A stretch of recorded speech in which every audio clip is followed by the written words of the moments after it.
श्री पार्श्वनाथ स्वामी के दिव्य चरणों में भक्तिपूर्वक बारंबार नमोस्तु। लोक माता, जगत माता, भक्त रक्षकी पद्मावती माता का अनुग्रह सदा सबके ऊपर रहे, यह प्रार्थना करते हुए आज आप सभी लोग महाराष्ट्र कोल्हापुर जिले के जयसिंहपुर से और आसपास के सब लोग मिलके नए साल 2026 हैप्पी न्यू ईयर के उपलक्ष्य में आप कल ही पहुंच गए हैं। हैप्पी न्यू ईयर ओमचा में मन गए। कल ही विधान होना था।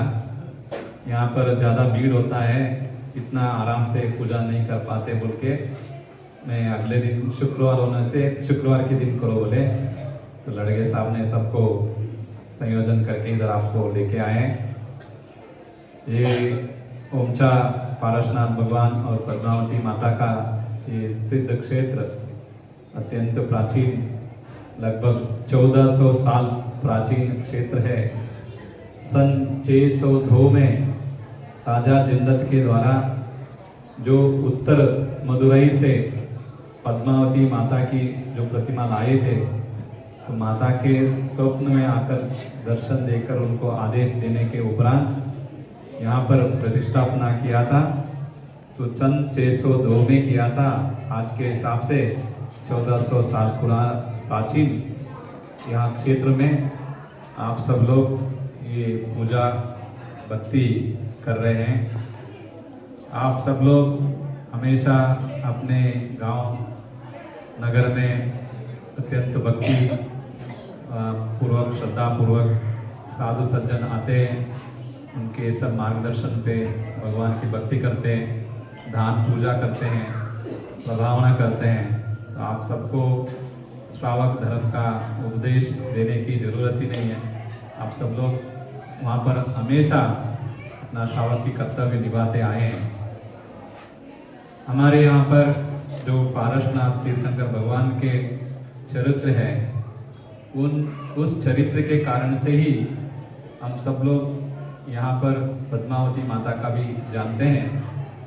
24 भगवान होते हैं और 24 भगवान के लिए भी अनेक सभी तीर्थंकरों के लिए यक्षिणियाँ होते हैं। सामान्य से लोगों की जिज्ञासा होती है, सभी तीर्थंकरों को यक्षिणी होते हुए भी सबकी लोग आराधना या याद नहीं करते, केवल पद्मावती की ही ज़्यादा क्यों उपासना करते हैं या स्मरण करते हैं, ऐसा क्या विशेष है? तो यह जिज्ञासा सामान्य सा होता है सब में।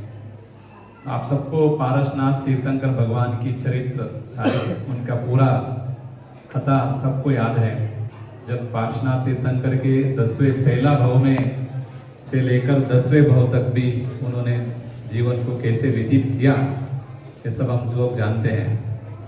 प्रथम भाव में ही जो मरुभूति के भाव में कमट जो उनके परिवार के साथ जो विवाद हुआ, उससे दूर होकर कठोर तप करने के लिए बाहर खड़े रहे। गांव के बाहर उनको उच्चाटन किया था। तब पारसनाथ का जीव आके क्षमा मांगते हैं, जो कुछ भी हुआ है तो निमित्त हम भी है, तो आपका ही सिर्फ गलती नहीं है, आप ये सब भूल कर घर आने के लिए हम निमंत्रण करते बोले। तो वो जीव, कमट का जीव गुस्से में और ज़्यादा गुस्सा होकर पारसनाथ का जीव को हानि किया। उसके ऊपर ही जो पत्थर लेके खड़े थे, उस पत्थर को ही मरुभूति के ऊपर उन्होंने छोड़ दिया था, जिससे उनका वहाँ पर ही देहांत हो गया। तो वहाँ पर उस जीव का आर्त रौद्र ध्यान के कारण से उस जीव मरकर सरोवर में हाथी बनता है। जंगल में एक हाथी बन जाता है। हाथी बनने के बाद यह जीव भी, जो कमट का जीव भी, वहाँ एक काल सर्प बन जाता है। तो उस भाव में जब हाथी पानी पीने के लिए सरोवर के पास पहुँचता है, तो उससे वो सांप पुराना जन्म को याद करते हुए इसके प्रति मेरा दुश्मनी है पुराने जन्म से बोलकर उस हाथी को वो काटता है। उस भाव में भी परिणाम अच्छा रख के हाथी सोचता है पिछले भाव में मैंने इसको माफ किया था तो भी इसने मेरे ऊपर हानि पहुंचाया, फिर इस भाव में भी ये जीव मेरे ऊपर ही हानि करने के लिए आ रहा है। मेरा बिना कोई गलती के इन्होंने मेरे ऊपर हानि कर रहा है, तो इस भाव में मैं अपना परिणाम को अच्छा रखना है। अगर मेरा मृत्यु भी हो जाए मैं अपना परिणाम को बदलने नहीं दूंगा बोलकर वो जो समाधि लेता है उस समय उसके पद से वो जीव वहाँ पर त्रियंच प्राणी के गति से जाकर स्वर्ग में वो देव बनता है। एक ही भाव में पारसनाथ भगवान अपना शत्रु के बारे में अपने कर्म लीला के बारे में वो समझ गए थे कि यहाँ जिंदगी भर चलने वाला है। मैं अगर क्रिया की प्रतिक्रिया अगर कर दिया, विरोध क्रिया, मेरा भाव बिगड़ जाएगा, मैं इसको माफ करो, मैं आगे बढ़ूँ, यही सोचकर कमट का जीव को माफ करते गए। फिर अगले भाव में मनुष्य बनता, देव बनते, ऐसे 10 भाव तक भी पारसनाथ भगवान का जीव आगे उन्नति के ओर चले। और कमट का जीव हर भाव में अलग अलग पर्याय में आकर पारसनाथ का जीव को हानि पहुंचाया, उपसर्ग किया, उपद्रव किया, लेकिन हर भाव में वो परिणाम के कारण से सच्चा वो जो धर्म की पालन करने के कारण से वह जीव आगे जाकर तीर्थंकर नाम कर प्रकृति को बांध के मोक्ष चले गए। यह पारसनाथ भगवान का चरित्र है। जब पारसनाथ भगवान जी का विशेष ये है, जब वो 7वें भाव में आनंद राजा बन के रहते हैं तो 8वें भाव में आनंद राजा बनता है, तो उस भाव में वो जीव अपना तीर्थंकर नाम प्रकृति का बंध लेता है। उसके पहले एक भाव में देव पर्याय में रहते समय वह जीव एक समोसण में पहुंचता है और समोसण में पहुंचकर पारसनाथ का जीव जो देव बने वो तीर्थंकर से प्रश्न पूछते हैं, हे भगवान की मूर्ति की पूजा क्यों करना चाहिए?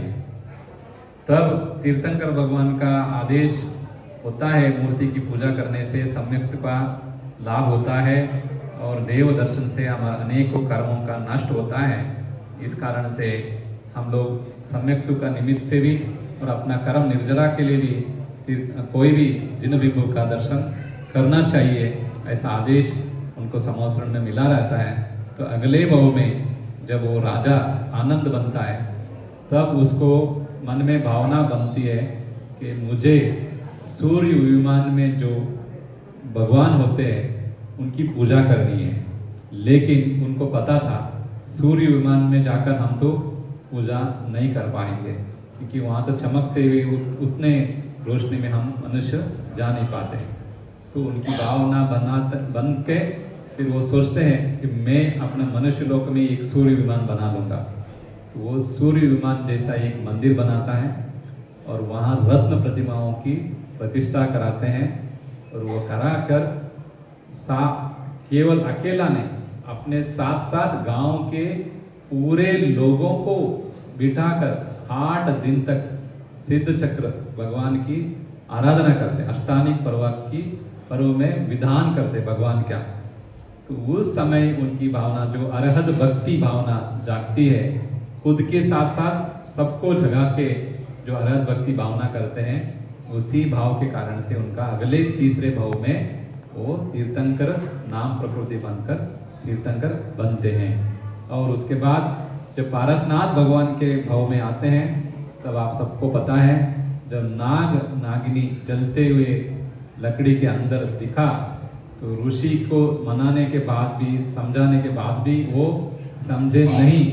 तब पारसनाथ भगवान ने तीर्थंकर महाराज जो राजकुमार पारसनाथ थे वो जो मरते हुए जलते हुए नागिनी को मंत्रोपदेश देते हैं। कौन सा मंत्र?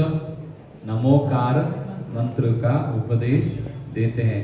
वो जलते हुए नागिनी उस अवस्था में भी ये जीव हमें बचाने की कोशिश कर रहे हैं और हमें कुछ ये बता रहे हैं, तो हम इनकी बात को सुनना चाहिए बोलकर अपनी एकाग्रता बना के रखते हैं। जलते हुए समय में कोई जीव कैसे एकाग्रता कर सकते हैं, लेकिन वो आप जीव में उनको एक चेतना जागी कि हमें एक जीव मरने के लिए जला रहे हैं और एक जीव हमें बचाने के लिए कोशिश कर रहा है। जो बचाने की कोशिश कर रहा है वो जो मुंह से कुछ बोल रहा है वो अच्छा ही होगा हमें, तो हम उसके प्रति ही श्रद्धा रखना है। नमोकार मंत्र पारसनाथ भगवान बोल रहे थे, लेकिन उस जीव को नमोकार मंत्र क्या है पता नहीं, लेकिन वो जो कुछ भी बोल रहा है वो हमारे कल्याण के लिए ही बोल रहे बोल के श्रद्धान किया। इतना भाव से वो श्रद्धान करने के कारण से ही वो देव पर्याय में जाकर जो भवनवासी बनकर धर्मेंद्र और पद्मावती के नाम से बने, और वहाँ बनने के बाद उनको यह सब चरित्र याद होता है कि हमारे लिए इस भाव में इस गति मिलने के कारण पारसनाथ के कारण से हम लोगों का गति उच्च गति को प्राप्त करने को मिला है कि हमें भी उनका उपकार भूलना नहीं चाहिए बोलकर याद करते रहते हैं। जब पारसनाथ कुमार अवस्था से छोड़कर वो दीक्षा ले लेते हैं, दीक्षा लेने के बाद उनके ऊपर जब कमट का जीव मेघमाली बनकर शंबर देव बनकर वो को अवधि ज्ञान से जानता है मैं इनको अनेकों भाव से इसको भंग करने के लिए कोशिश करता हूँ, ये मुझे हर बार मुझे हारना पड़ रहा है, ये हर बार जीतता है, मैं इस बार इसको कुछ भी करके इसको हराना है और मारना है बोल के भाव से उसको उपसर्ग करने के लिए शुरू कर देता है। जब शंबर देव अपना पूर्व भाव को याद करते हुए उसके ऊपर उपसर्ग शुरू करता है, तो उस समय में उनको मट्टी का, धूल का और हवा से सब तरह से उपसर्ग करता है। तो पारस तीर्थंकर नाम प्रकृति का एक अतिशय है कि जहाँ भी तीर्थंकर खड़े रहते हैं वहाँ की 100 योजना तक कोई भी दुर्भिक्ष और ये सब नहीं होता, और तीर्थंकर के लिए तो कुछ होता ही नहीं, क्योंकि वो वज्र वृषभ नाराज संहनन शरीर वाले होते हैं। फिर भी ये उपसर्ग करने के लिए शुरू किया तब कुछ नहीं हुआ, तो ये अपने पूर्व भावों को याद करते हुए गुस्से में आग, हिंदी में बोलते हैं आग बबूला होना, गुस्से में लाल लाल आंखें होती है और बहुत गुस्से से इसके ऊपर उपसर्ग करने के लिए गर्म पानी की बरसात शुरू करता है। जब गर्म पानी की बरसात शुरू करता है तब उनके ऊपर जब बाहर से पानी गिरने लगता है तब धर्मेंद्र देव की आसन कंपायमान होता है। धर्मेंद्र देव को लगता है हमारे कोई घनिष्ठ जो निकट हमारे संबंधी है, कोई वो उपसर्ग, कोई कुछ संकट में है, हमें वो क्या है समझना बोल के अपना अवधि ज्ञान से समझकर वो देखते हैं कि उसमें जो उनके गति बंद करने के लिए जो कारण थे पारसनाथ जीव, अभी वो मुनि बने हैं और उनके ऊपर अभी कोई देव उपसर्ग कर रहे हैं बोल के मालूम होता है। तब धर्मेंद्र देव अपना पत्नी पद्मावती के साथ आकर वहाँ पर खड़े होकर पूरा पारसनाथ जीव जहाँ खड़ा था वहाँ पर पूरा उनके पीछे छाता बना देते हैं। अही बोले तो सांप की फण फैलाकर पूरा फण फैला देते हैं, वहाँ पर उनको पीछे खड़े रह जाते हैं जिससे उनके ऊपर गिरने वाले पानी ना गिरे बोल के। तो वहाँ पर ऐसा करने के कारण उनके ऊपर पानी आना कम हो गया। तो लेकिन इसको गुस्सा आ जाता है, जो कमट का जीव था उसको ज़्यादा गुस्सा आता है, मैं इसके ऊपर डायरेक्टली उपसर्ग करने के लिए आया हूँ, लेकिन ये बीच में आके रोक रहा है, मुझे पहले इसको भगाना है, धर्मेंद्र को पहले हटाना है, तो मैं पारसनाथ को उपद्रव कर सकते हैं। जब पारसनाथ धर्मेंद्र देव को देखकर कमट का जीव और गुस्सा हो गया, उसके ऊपर छुरा मारना, उसको डराना, अलग अलग वेश धारण करके धर्मेंद्र को डराने के लिए कोशिश करते हैं।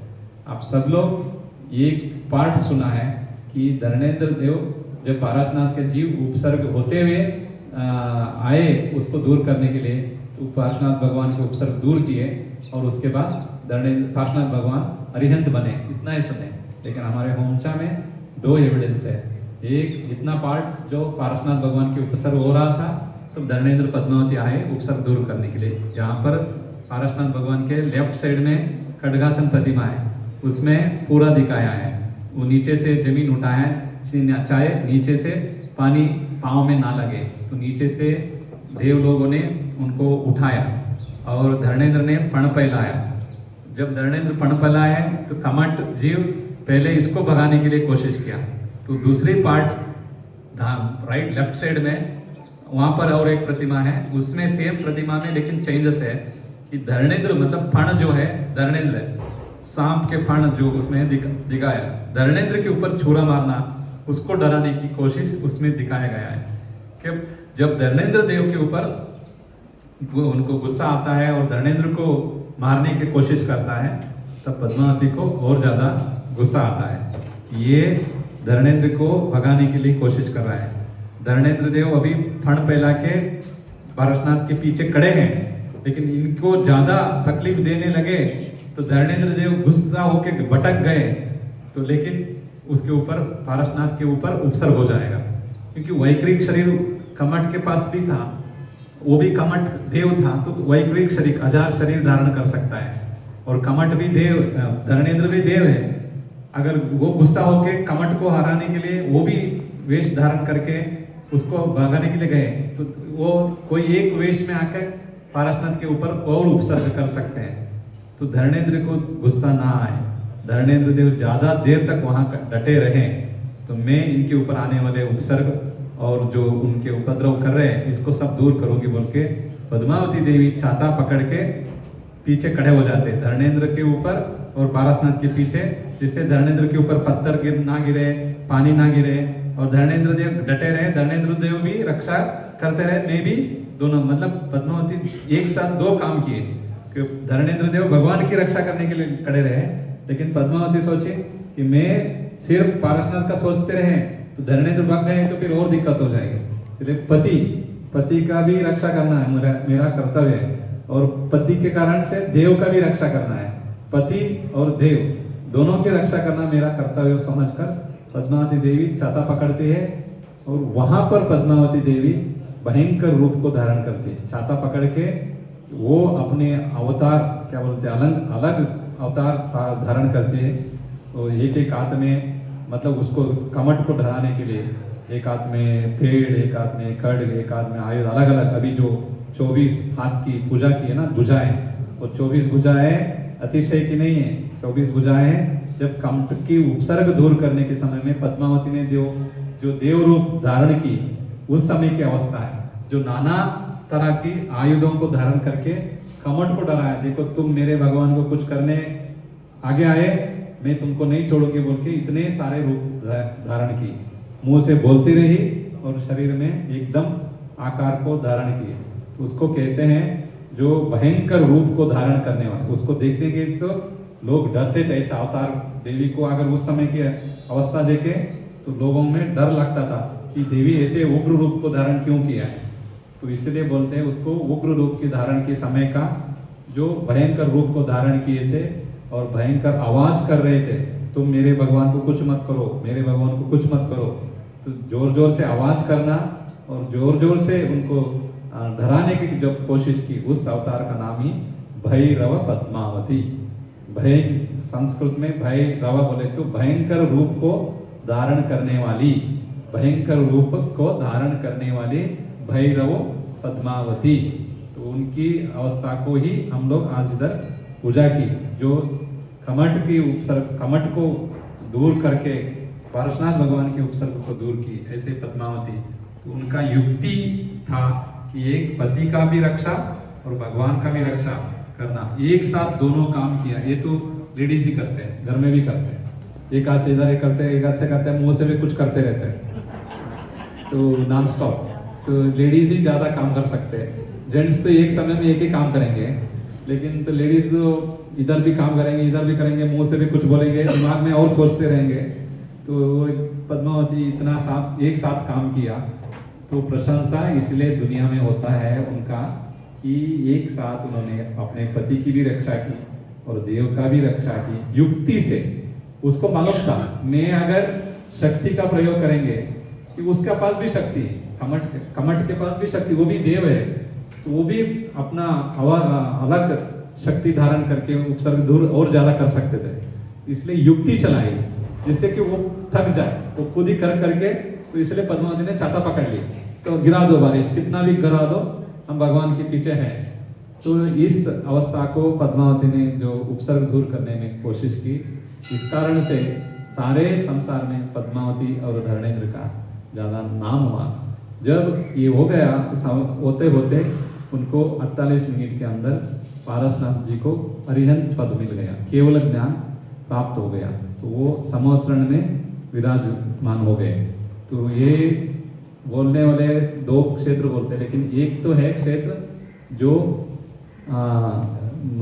दिल्ली के पास अही क्षेत्र बोलते हैं। अही बोले तो सांप, अही छत्र, जो सांप जहां छत्र बना है उसका नाम अही छत्र क्षेत्र। छत्र जहां सांप ने छत्र बनाए थे, ऐसे क्षेत्र को अही क्षेत्र बोलते हैं। कारण था कि जब अरिहंत समोसरण में भगवान विराजमान हो गए, तब समोसरण में भगवान की उपसर्ग का सब मालूम होता है, भगवान के ऊपर मुनि पारसनाथ मुनि के ऊपर उपसर्ग हो रहा था। तो ऐसे देव दो धर्मेंद्र और पद्मावती ने आकर उपसर्ग को दूर किया, भगवान को केवल ज्ञान होने में लोग सहयोगी बने रहे बोल के प्रशंसा करते, देव लोग मनुष्य लोग सब लोग उनकी जय जयकार करते। तो उस समय में ये लोग भी चतुर्निकाय देव होने से समोसरण में मौजूद थे। समोसरण में उपदेश सुनने के लिए धर्मेंद्र पद्मावती आए थे।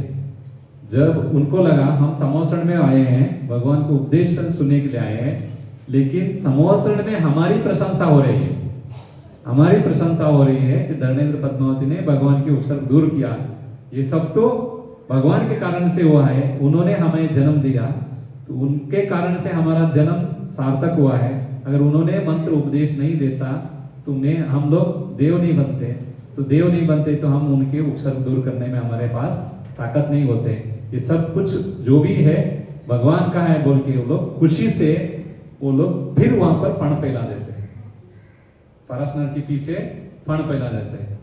ये हम लोग पूजा यही ज्यादा विकल्प करते हैं आपके लोगों को, यहाँ पण नहीं होना चाहिए, पण होना चाहिए, ये संसार में ज्यादा विकल्प चलता है, आपके यहाँ तो ज्यादा चलता है। ये पण किसका पूजा कर रहे हैं हम? उपसर्ग अवस्था की पण वाले नहीं है।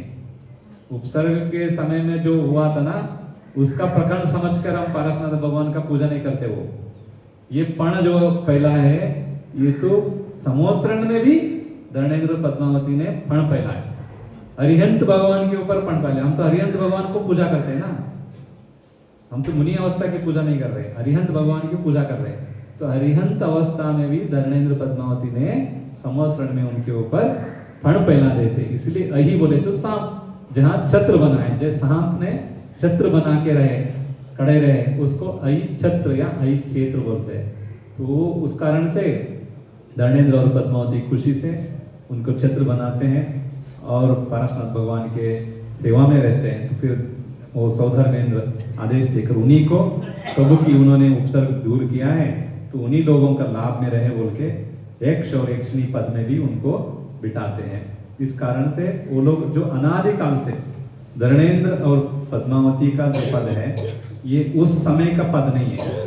धर्मेंद्र और पद्मावती का पद जो है अनादिकाल से है, ये अनादिकाल से आदिनाथ भगवान के काल में भी था।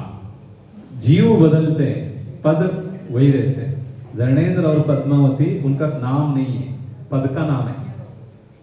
प्रधानमंत्री, राष्ट्रपति, आचार्य, वर्षमेष्ठी, उपाध्याय पर ये पद है।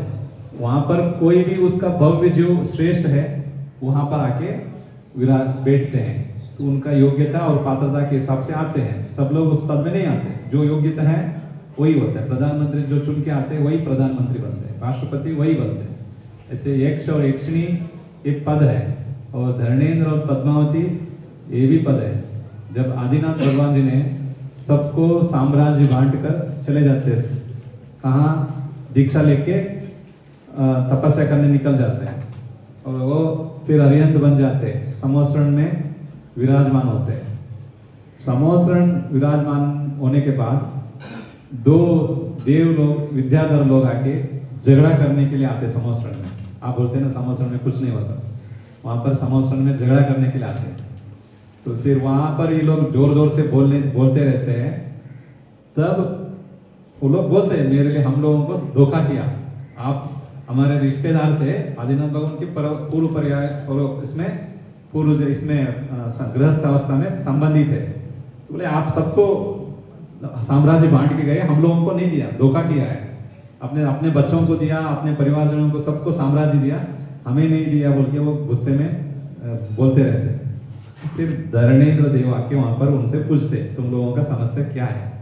तो वो लोग बोलते हमको धोखा किया आदिनाथ ने, सबको साम्राज्य दिया, हम लोगों को नहीं किया है। तब उस धरणेन्द्र देव समझते ये तुम जाके इसको मूर्ख है, लोग समझते नहीं है, तो भगवान से जाके साम्राज्य पूछेंगे तो भगवान कहाँ देंगे, सब छोड़ के आए हैं, चलो तुम लोगों को साम्राज्य चाहिए ना, तो हम देंगे बोल के उनको ले जाते। वहां पर एक प्रदेश को दो भाग करके, एक पर्वत के इस तरफ तुम रहो, एक पर्वत के इस तरफ तुम रहो बोल के भाई लोगों को साम्राज्य बांटे। वो लोग थे नमी विनमी, वो आदि पुराण में आता है। उन दोनों को साम्राज्य बनाकर धरणेन्द्र देव उनको देते हैं। तो ऐसे वहाँ पर आदि पुराण में भी उल्लेख है। ऐसे ये अनादि पद है, जैसे पंचपरमेष्ठी का पद अनादि निधन पद है, ऐसे धरणेन्द्र पद्मावती जो एक शेक्षी पदवी है ये भी अनादि काल से है।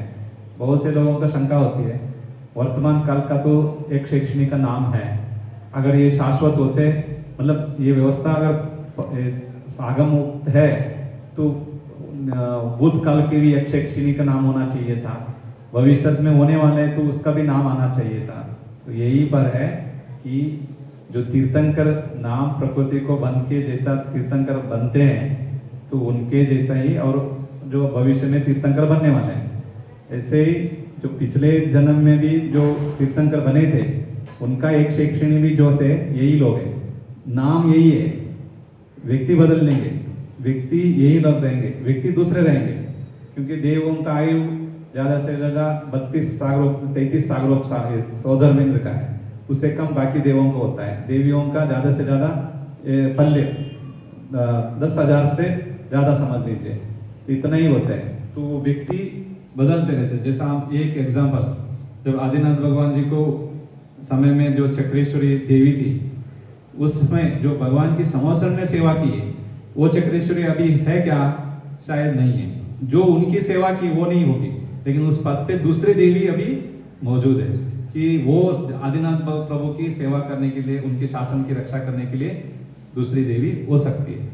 इसे शासन देवी इसलिए नाम नहीं, उसका शासन, उनका एक जो रूल है भगवान का, उसको रूल को संभाल के रखने वाले ही जिन शासन देव और देवी बोलते हैं। इसे धरणेन्द्र और पद्मावती भी ये शाश्वत पद है, व्यक्ति दूसरे कोई आते रहते हैं। ये ऐसे ये धरणेन्द्र पद भी, उनकी ओरिजिनल नाम नागकुमार नागदेवी, उनका तो पर्याय की अवस्था है तो नागकुमार है, वो नागकुमार देव है धरणेन्द्र, और देवी पद्मावती पद्मा वो नागकुमार देवी थी दूसरी नाग जाति की। लेकिन जब पद पे आए तो धरणेन्द्र और पद्मावती बने, उनको पद में उस पद को उनको नियुक्ति हुआ, नागकुमार को धरणेन्द्र बनाया और पद्मा जो देवी थी उसको पद्मावती पद पे बिठाया। तो इस प्रकार ये धरणेन्द्र और पद्मावती का पारसनाथ भगवान जी के समय से जो अभी पूजा कर रहे हैं वही जो है जो पारसनाथ भगवान की उपसर्ग को दूर किया था।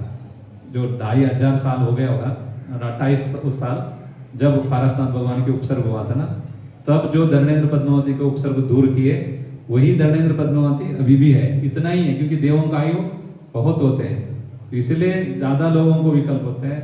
यही है कि धरणेन्द्र पद्मावती अभी भी वो जीवित है, अभी जीवित है। जो भगवान की सेवा किए थे वो अभी भी है, वो हमारी बात को सुनते हैं, वही लोग सुनते हैं जो भगवान की भी सेवा की, वही लोग सुन रहे हैं।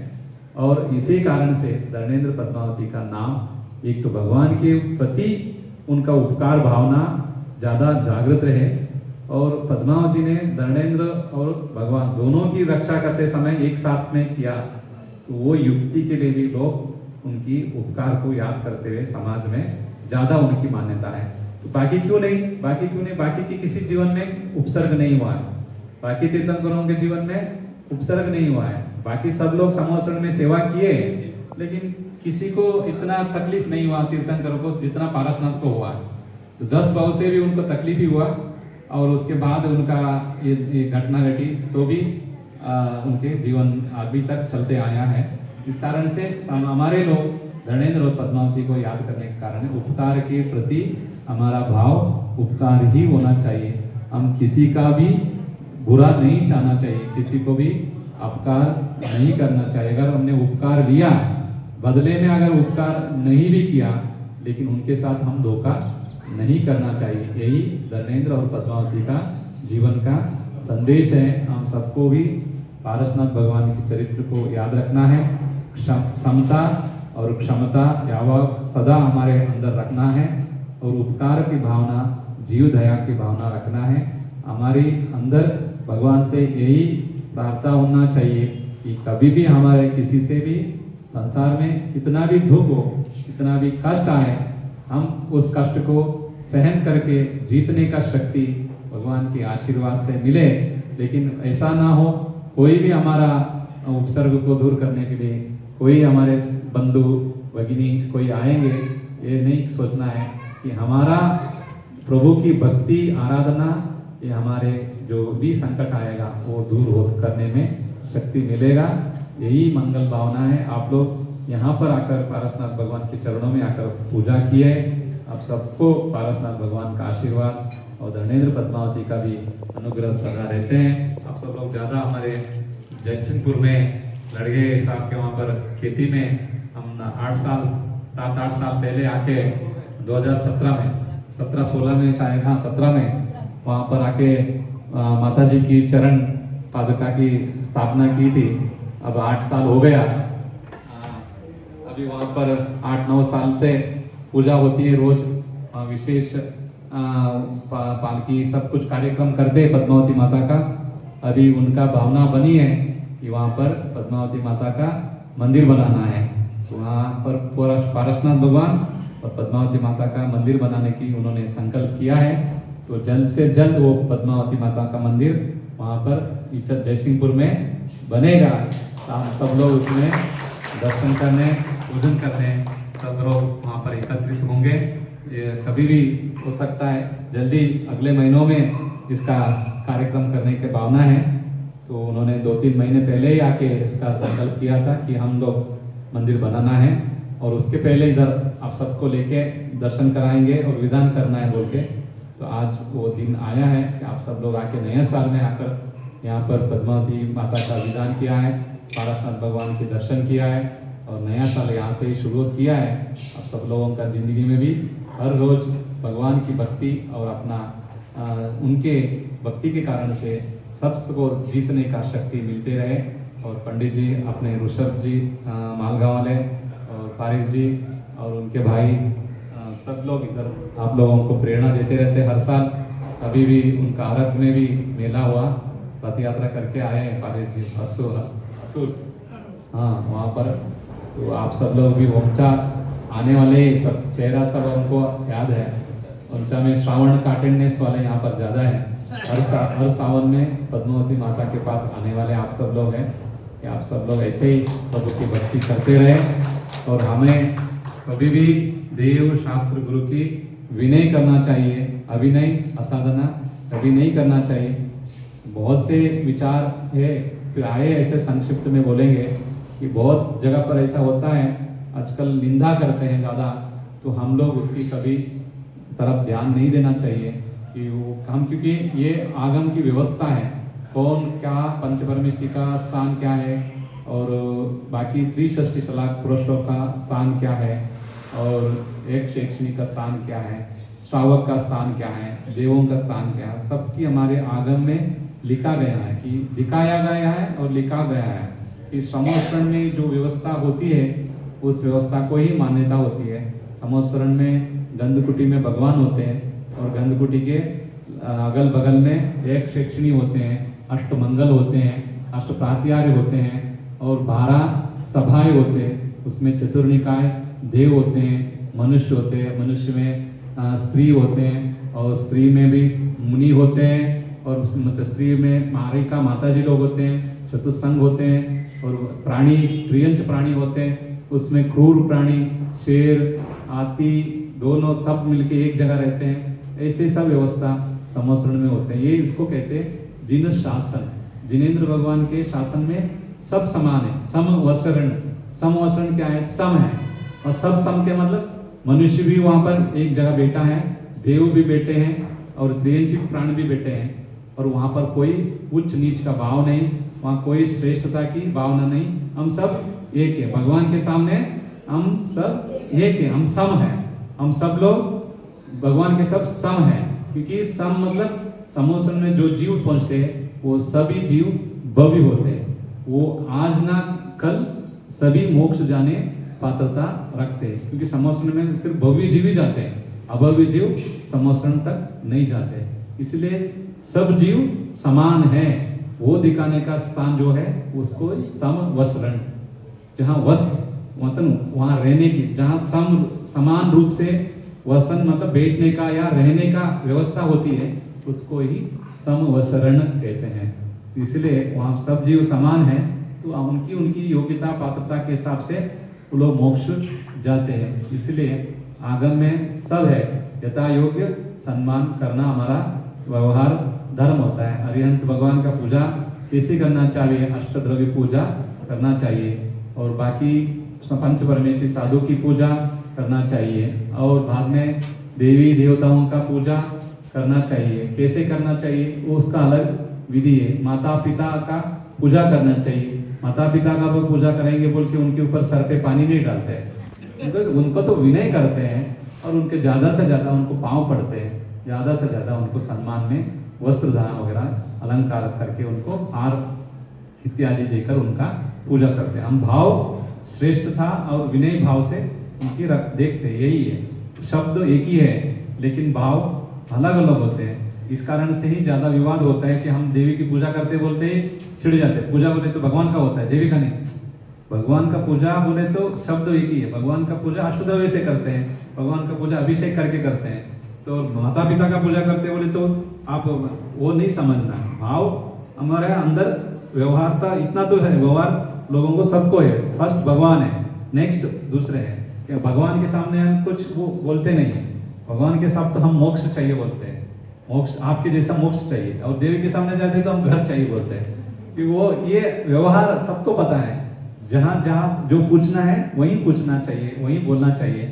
और भगवान कुछ देते नहीं ऐसा नहीं, भगवान तो स्वर्ग मोक्ष ही देते हैं, तो बाकी सब घोड़ा गाड़ी सब मिलता है, उसमें क्या है। आप भक्ति करें तो पुण्य का आश्रय ज्यादा हुआ तो सब कुछ अपने आप मिल जाता है। भगवान हमारे भगवान बहुत लोगों का विकल्प, हमारे भगवान कुछ नहीं देते। देते मतलब हाथ से उठा के नहीं देते, लेकिन हमारे भक्ति अगर भगवान के सामने अगर सच्चे दिल से करते हैं तो उसका फल जरूर मिलता ही है। इसलिए दर्शनम देवदेवस्य दर्शनम पापनाशनम दर्शनम स्वर्ग सोपानम दर्शनम मोक्षम। मतलब स्वर्ग भी मिलाते हैं भगवान, स्वर्ग भी दिलाते हैं और मोक्ष भी दिलाते हैं। भगवान के पास इतना ताकत, साक्षात भगवान से जो ताकत नहीं है उतना ताकत तो साक्षात मंदिर में रहने वाले प्रतिमा में जो भगवान हम मान रहे हैं उसमें ताकत ज्यादा है। इसलिए भगवान की पूजा करना चाहिए। बोलते हैं भगवान समवसरण में जितना हम भगवान की पूजा कर पाते हैं नहीं कर पाते, क्योंकि अभिषेक नहीं होता उधर।